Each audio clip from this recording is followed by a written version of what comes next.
Welcome, Bulldog fans, to our Monday press conference report with Steve Robertson. This is David Murray from the SEAL Center on the Mississippi State campus. Steve, today we had Coach Moorhead talking. It came out to more energy as well, which is exactly his tone. He wants his team to come up with more energy, particularly for kickoffs at SEC road games, which is a problem in Auburn, Tennessee. I thought he made a real emphasis of that to us as media, so you assume he's saying the same thing to his team. Yeah, I think what we have seen, and we go back to Saturday, David, I think that was kind of a peek inside the Mississippi State locker room. You know, kind of that same fire, I guess, that Joe would show there. He showed it in the press conference Saturday, a little more dialed back today, but he did kind of mention having a sense of urgency on the road. And that's been a real problem for Mississippi State under Joe Moorhead on road games. We went at Kansas State last year. You went in Oxford. Neither of those teams were bowl teams, but you went and took care of business like a good SEC team should. This year, it's been uneventful, to say the least, early in these ball games where State simply has gotten off to such slow and kind of sleepwalking type starts. That's got to change, and Joe kind of addressed that today. And certainly we commented Saturday about the energy in the stadium when Mississippi State was hosting LSU. The fans did their part. The Bulldogs did their part, too. They showed up. But again, at Tennessee, they came out completely flat. At Auburn, they came out flat, maybe more so. He made some interesting comments, too, about tweaking a few things. He wouldn't give us any specifics, but about the road trip, he said, just because you've done something for years and years and years the same way is no reason not to change it. So they're looking at adjusting some things, particularly for yet another morning kickoff for the Bulldogs. Yeah, he did mention that. You're right, and you're right, David. Sometimes you do things just because you've always done them that way and may not have any benefit from them. But he did mention kind of tweaking some things. Didn't go into any detail with that, and that's okay. But I think it's one of those things, just trying to shake things up. You know, and you mentioned, David, the fans turning out. That was one of the things I think was a bit of a mystery. Yeah, there were a lot of LSU fans there. There always were. But there were a lot of Bulldogs there, a lot of Bulldogs that tailgated. And I think the Mississippi State fan base deserves a tip of the cap for that. And even the weekend in Knoxville, David, I mean, it's a bit of a novelty trip for us. We don't get to go that often. There were a lot of Bulldog fans in Knoxville and to cheer for the Bulldogs. And that's the thing that I look at with this group, with this fan base, is despite some social media commentary, the fans are still supporting the Bulldogs. They may not be 100% behind the coach, but they're still behind his team. Hitting a couple of items from today's press conference, he addressed injuries without giving a lot of specifics.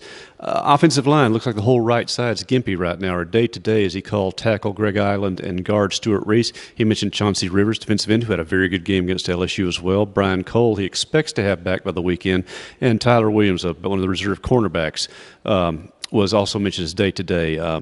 We didn't see none of those guys really notably getting hurt in the game, so it had to be something just kind of that was not noticed during the process. Yeah, Greg Allen kind of got folded up on a play, and so not surprised that he's listed day-to-day. Chauncey played well, and I think at this point it would take a major injury to keep him off the field, especially probably the best game in the uniform this past Saturday for him. I really thought he really played well, and Coach Moore had mentioned that today, that he thought Chauncey had a really good ball game. The defensive front is getting better, David. I think some of that's because they're getting experience, but they're also healthy. And so when we begin to think about this home stretch, and you begin to think about this is a line of scrimmage league, the offensive line's got to be healthy, but the depth that was built, especially on the offensive line in the non-conference schedule with all the mixing and matching, when you have games like this, when perhaps Greg Island or Stuart Reese not 100%, you're not just throwing some guy out there just getting his first rep. So in hindsight, that was absolutely the right call. All right, something that jumped out at me as well, and we included it in our story that will be attached to this video, was when Moore had commented that yes, he was asked directly about how do you get Kylin Hill more involved in the run game or more productive in the run game, because basically he's been shut down for consecutive weeks, way below what he did. He had 4 straight 100-yard games, and now he's really struggling. And he made the comment that after experience of last year with a run-first quarterback, he may have started changing his mentality a little bit to more towards the air game, he implied, because Garrett Schrader is showing some signs as a passer, but Garrett is a run-first quarterback as well. So what was your takeaway from that? I thought it was good, though. I think, and he mentioned, against Tennessee, Mississippi State underutilized one of their best offensive weapons in Kylin Hill. Yes, they were slowing the running game down, but we weren't utilizing Kylin as a receiver out of the backfield. They tried a little more of that this past week against LSU, and one of those being the dubious uncalled interference that so many people are. Are you saying that the SEC officiating crew might have made a misread on something? I would never dare say that. I will leave that for Tennessee and Auburn fans to address. Exactly. I don't want to be involved in any any unbridled truth involving SEC officiating. But yeah, but back on point, David, I think Kylin Hill is Mississippi State's best offensive weapon that's not named Garrett Schrader. I think the two of them together can put together some things. And listen, you got 4 out of 5 games down the stretch that Mississippi State's got a chance to really compete in and possibly win those ball games. And I think in order to go on the road and win this weekend, you've got to have Kylin as a receiver and a runner. And you've got to have Garrett as a thrower and a runner to really keep those linebackers off balance, because that's a very well-coached defense down there. Their points are going to come at a premium. But if you can find a way to get more touches for Kylin, I think that only helps. He also mentioned, too, that Osiris Mitchell and Stephen Guidry are just a couple of catches away from surpassing last year's totals, that Dedrick Thomas had a good receiving game, and that Garrett Schrader's throwing more accurately. So he almost seemed to be shading towards maybe not committing to the pass game, but using it a little more liberally and maybe in variations. And, in fact, we did see a lot of different formations this past week. Started to at Tennessee, much more so this past weekend, especially the motions. So you're starting to see a little of the creativity that Joe Moorhead was signed for to bring this offense here. The question being, as he will admit himself, can you carry the consistency over of effort and execution from one game into another? And that has been a real stumbling point for this team so far. It has been, and David, let's be honest. I mean, Mississippi State is not scoring a lot of points. So in order to go win this ball game at Texas A&M, because youth struggles on the road and inexperienced struggles on the road. And if you've never been to Kyle Field, even though it's going to be an early morning kick and it's been somewhat of a disappointing season for A&M, there's a lot of fans that are going to be there. They're going to be wearing maroon, but they're not going to be ringing cowbells and cheering for Mississippi State. And so it's difficult to prepare for that if you've never been there. But all that being said, if Mississippi State can get a good defensive effort, get to 20 points, it's maybe one of those games you begin to think the first team of 20 might win. But State might even need a non-offensive touchdown in order to make that happen. And I think Kellen Mond is a guy that's loose and fast with the football sometimes, and he could possibly give you some extra opportunities. Mississippi State has to play clean football. Haven't done it all year. We've had several turnovers, multiple turnovers in every game. Last week, with 13 penalties. I mean, those are the things that, you got to clean some of that up. You get a bad crew every once in a while, but at some point, State's going to put it together and put together a clean ball game. Maybe this is the week, David, because if they go out and win this ball game against A&M, it gives you a little more breathing room down the stretch when you got 3 or 4 games. Not to mention, the home stretch is here. The home stretch is going to be here in Starkville, and everybody plays better at home. And so hopefully Mississippi State can find a way to go win a ball game this weekend and give themselves a little breathing room.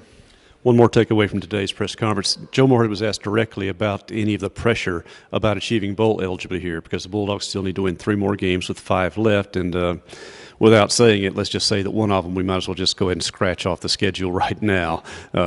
You can guess who they were talking about. Yeah. How dare you give Abilene Christian that kind of credit? You just got to love those guys. I mean, they're going to bring it to you here at Scott Field. Something like that, the fighting Coyotes or something like that. I don't know. Anyway, realistically, but it was an interesting comment by Moorhead in that regard too, in that he basically said he's not letting the team think about that right now because they can't afford to, obviously. But he stressed they're not worried about 6 wins right now. They're looking for number 4.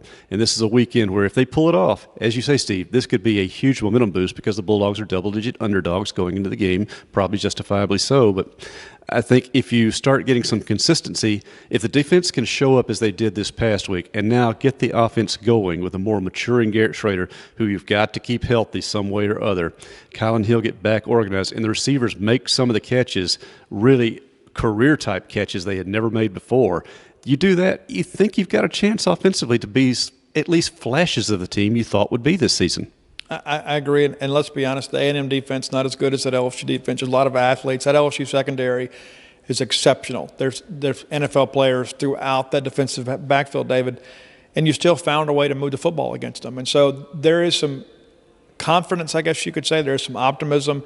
But if the Mississippi State defense can put together another good week, and we saw some, the Tennessee game, we saw them beginning to kind of make some plays there. They've just really simply wore down. Same thing happened this past weekend against LSU.